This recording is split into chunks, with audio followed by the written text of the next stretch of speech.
সম্মানিত মুসল্লিবৃন্দ, আল্লাহ তাবারক ওয়া তাআলা যুগে যুগে নবী এবং রাসূল প্রেরণ করেছেন। এমন কোন নবী এবং রাসূল নেই যে তারা ছাগলের রাখালি করে নাই। এমন কোন নবী এবং রাসূল নেই যেই দুশমন ছাড়া তাকে পৃথিবীতে পাঠিয়েছেন। লিকুল্লি নবিয়্যিন আদুন, রাসূল সাল্লাল্লাহু আলাইহি ওয়াসাল্লাম বলছেন, আমি প্রত্যেক নবীর সাথে একজন করে শত্রু পাঠিয়েছি। অর্থাৎ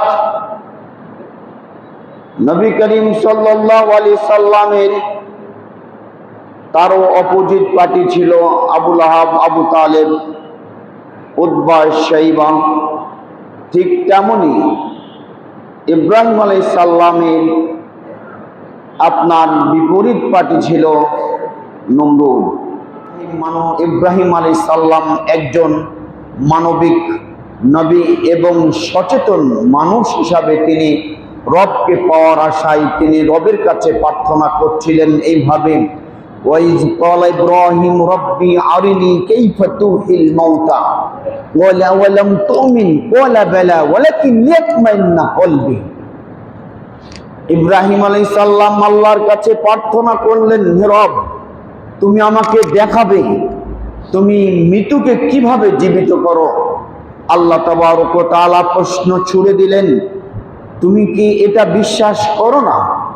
ইব্রাহিম আলাইহিস সালাম বললেন, জি হ্যাঁ, আমি বিশ্বাস করি, কিন্তু আমার দাবি এবং দাওয়া যে আমার যেন অন্তরটাকে পরিতৃপ্তি দিতে পারি, এই জন্য আমি এই প্রস্তাবটি আপনার কাছে করেছি।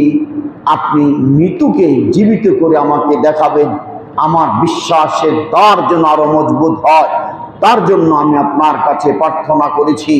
আল্লাহ তাবারক ওয়া তাআলা দ্বিতীয় প্রস্তাব ছুড়ে দেন। তাবারক ওয়া তাআলা ইব্রাহিমকে বললেন, ইব্রাহিম, তুমি পাখিকুলের মধ্য থেকে 4 শ্রেণীর পাখি তুমি ধরো এবং এগুলিকে জবাই করে টুকরা টুকরা করে কেটে পাহাড় পর্বতে আনাচে কানাচে তুমি ছেড়ে দাও, এগুলি ছিটিয়ে দাও। এরপরে তাদের প্রত্যেকটা মাথাকে সামনে রেখে তুমি এবার ডাক দাও যে এই পাখি ময়ূর ছিল, তাউস ময়ূর ছিল, ডাক দাও, চলে আসবে। দিক মুরগকে ডাক দাও, মুরগ চলে আসবে। এরকম ভাবে আপনার অস্ফুর চড়ুই পাখি ডাক দাও, চলে আসবে। এক এক করে প্রত্যেকটা পাখির নাম ধরে ধরে ইব্রাহিম আলাইহিস সালাম ডাক দিলেন।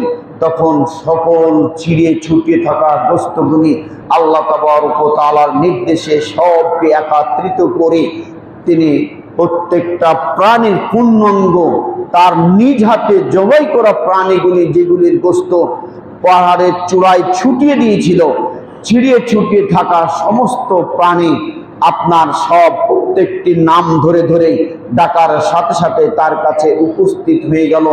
এই ছিল ইব্রাহিম আলাইহিস সালামের সচেতনতা। ইব্রাহিম সাল্লাম আল্লাহকে পাওয়ার বিশ্বাসের জায়গাটি তার, যে আল্লাহ তাবারক ওয়া তাআলা মৃত্যু এবং জীবিতকে যে তিনি মৃত্যুকে জীবিত করতে পারেন, জীবিতকে যে মৃত্যু দিতে পারেন, এরকম তার চিন্তা চেতনা ছিল।